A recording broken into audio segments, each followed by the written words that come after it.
All right, today we're going to be talking about ERC-7715, a new MetaMask wallet functionality. So before we jump into this, I want to be able to kind of cover some of the original requirements for 7715, which is 7702. So let's go over.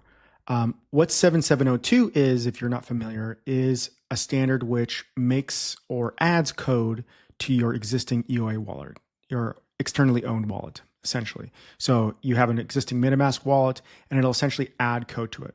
So what ends up happening, MetaMask introduced this, is that you can upgrade to a smart account, which essentially leverages 7702, which adds code to your existing externally owned account or externally owned wallet, and prompts you whether or not you want to upgrade it to a smart account or associate code to it. With this prompt, you'll basically be asked, do you want to upgrade to a smart account? If you say no, then it stays as an EOA and you essentially have no code associated to it.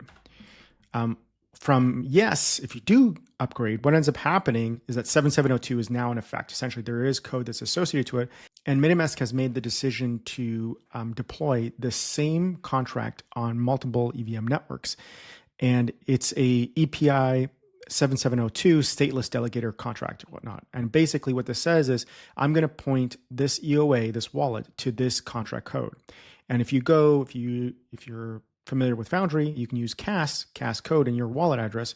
What ends up happening, it shows the 7702 prefix, and then it shows the contract address that it's pointing to.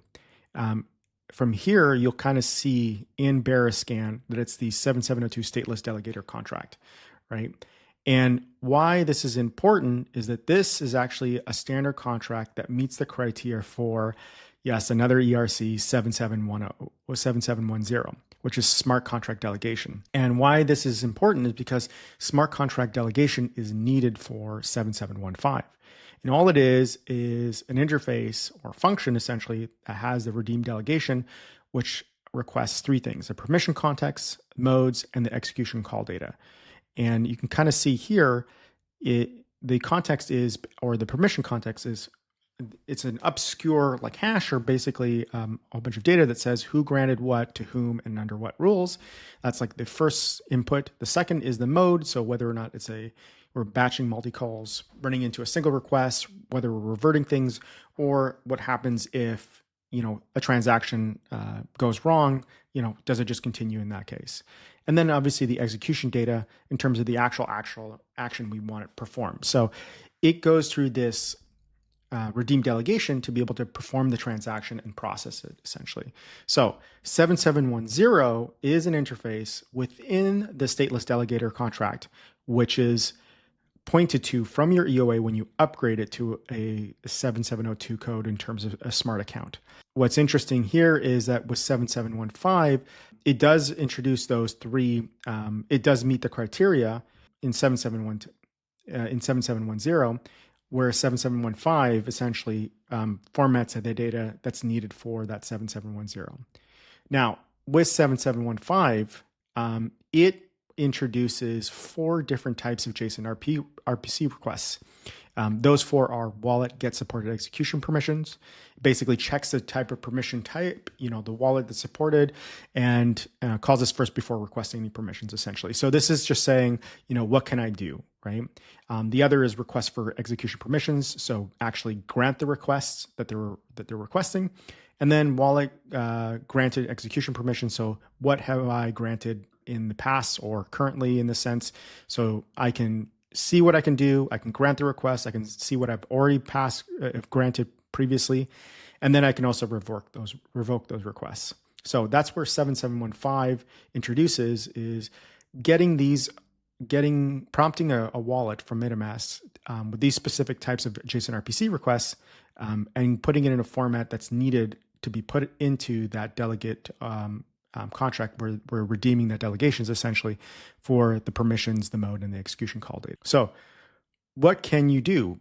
So there's currently 5 different types of requests, and they're broken out, and there's obviously more that's coming into periodic. So a time period for a native token transfer or an ERC token transfer where there's an allowance and a reset for each new period. So an example, I want to say I will give 5 honey tokens for every hour for 3 different hours, that means that in total I'll be spending an X amount of tokens per those periods or whatnot. And that can also apply to native tokens. So in this case, Bear or ETH, this is the periodic. So it's a frequency and a certain amount for every time period, essentially, that you define. Stream is a little bit more linear in the sense that you transfer, you have a limit, and essentially you want to release that over time. Essentially, I believe it's over per second, and you're allowed to redeem it constantly as it accrues over time. So basically, this is where the stream differs from periodic, is that if you don't claim, from what I remember correctly, is that if you don't claim within that period time, it's lost. Where in the stream, it continuously compounds in terms of whatever that wasn't redeemed is just released over time. So if it's 1 honey token per second, after 1 second, I am eligible to 1 honey. After 2 seconds, I'm eligible to 2 honey if I haven't redeemed the first one, and it continues to accrue as long as I set a maximum time. And then the last is revocation, which is canceling an existing ERC-20 token allowance, basically for periodic or stream, basically for security purposes to kind of revoke that. And you'll notice that there's not a native token revocation. And that's the reason for this, is because there is no native functionality in native tokens like ETH or Bear, because there's no logic associated to it. That said, if you wanted to have that revocation, you probably have it into a wrapped token like wrapped ETH or wrapped Bear, for that matter, to be able to leverage this, to be able to revoke it. Otherwise, once it's set, there's no way to kind of take that back. And the goal, I think, with the different 7715 requests is that there is going to be more coming soon, and there's more standards that Consensus and MetaMask are working on. And just to see what this looks like in terms of a request type, when you get a prompt, it'll look like this, where it's, the actual, where it's coming from. There's actually a justification field as well. We didn't specify here. You'll see the amount and the frequency. You have the ability to block this out so that somebody can't modify this, but it can also be set where it's editable and the user can specify the amount or change the amount and change the frequency. Probably not recommended if you're setting a specific way, but at the same time, the frequencies are set in terms of there's no minutes or half an hours. It's actually hourly, daily, weekly, and I believe monthly, if I'm not mistaken, but we'll go through that as well. And you can kind of see the start and the expiration time for this example request. What we're going to do is we're actually going to look at a code base that I built recently, which leverages the 7715 execution permissions. And we're just going to run this and go through one of the examples, which is the ERC-20 token period. So if we look here, we're basically in our Bear Chain guides repo under the ERC-7715 folder. So I have that project spun up here. When you're setting this up for the first time, you'll want to copy the env.example file and make a new .env.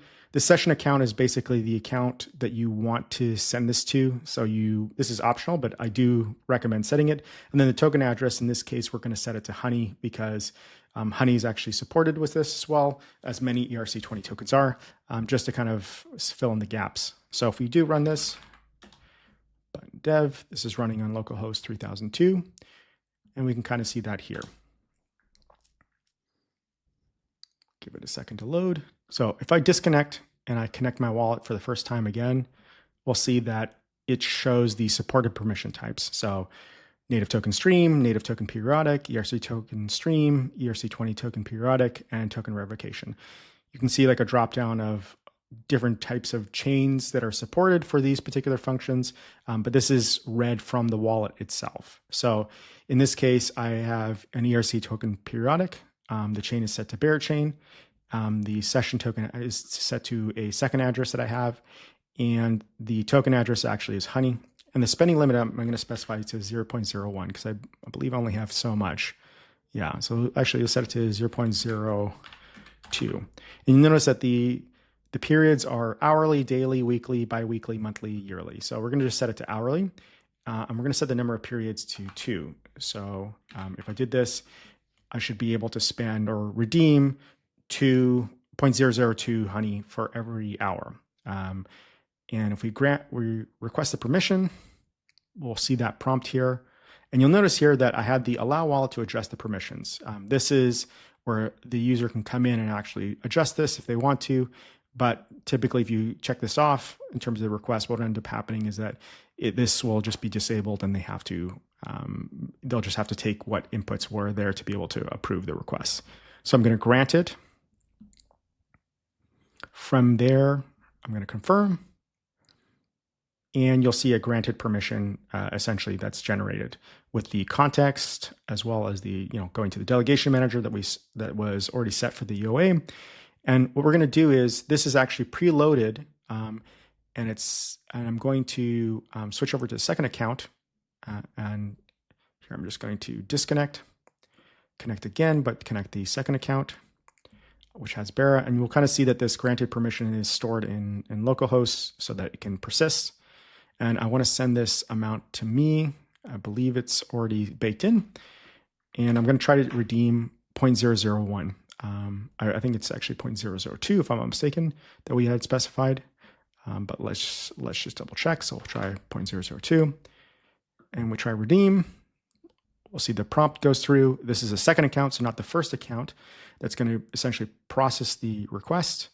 We'll see a transaction submitted, but we'll verify this on Bearscan if it actually went through. So it'll give it a couple seconds. And it was successful. So I was able to claim 0.002. Now remember, this was 0.002 every hour. So this is the first hour. So the second hour hasn't gone through. And if I try to redeem this again, go through in terms of a new transaction, and this should fail because it hasn't been the next hour. It hasn't passed essentially 60 minutes for the next process request. So let's give it a second, and you can kind of see that it's reverted. So I'll have to wait another hour just to be able to go through this process again. But here's an example of being able to leverage an ERC-20 token periodic. There's revocation stream, native token, and native stream. And I definitely recommend going through this to be able to see how this works fully. All right, thanks.